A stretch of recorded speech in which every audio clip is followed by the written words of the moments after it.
Kalimang kayo, kung naiintrigan gamay, ay, wala nga, kung naman pa sa eleksyon, no? Sa eleksyon, pagkabot ang eleksyon, na ay mapakakag na po ng fake news, mapachismis na po na inani, na isa sa mga ipakakag nila, matod pa lagi daw. Kung mayor daw po sa Davao City, matod pa sa mga kalaban na po, mga intriga niya.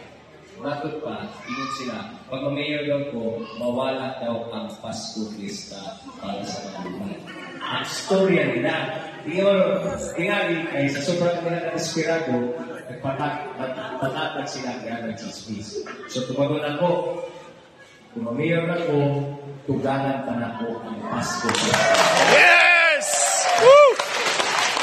Kung sana sa akong ingon, di lang kada Pasko ko o hatag kaninyo o pahalipay.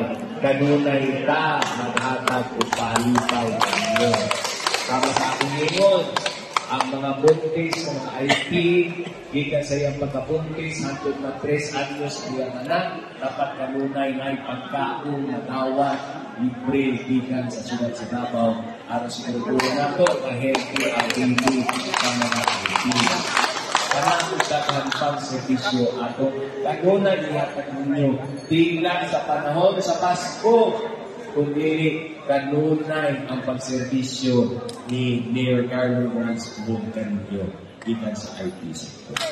So mga kaigsunan, kanya naman ako Vice Mayor, pasalamat ko nakabot siya, pero kung imo silang pangutan-on, Vice, yung kampanya na taka. Diba yung kampanya na ako si Vice Mayor? O yun na sila Vice, full support na sila sa imuha. Kaya labi na ka ng imong ipasalig na nako na kung ikaw may mga Vice Mayor, full support ka sa mga medical assistance para sa mga IPC. So, mga igsunan, kato lang, kay remind ko ni Pastor na naipakatag o chismis na mawala ang Pasko Fiesta. So, mga sapa, dili mawala, tuganan pa ang atong panghatag kanino, ikinguton pa na itong kanunay ang atong mga proyekto, mga programa, ang pagkaon kanunay na ang pahalipay kanunay na ang suporta para sa IPS kanunay ito kung saan mo. Salamat.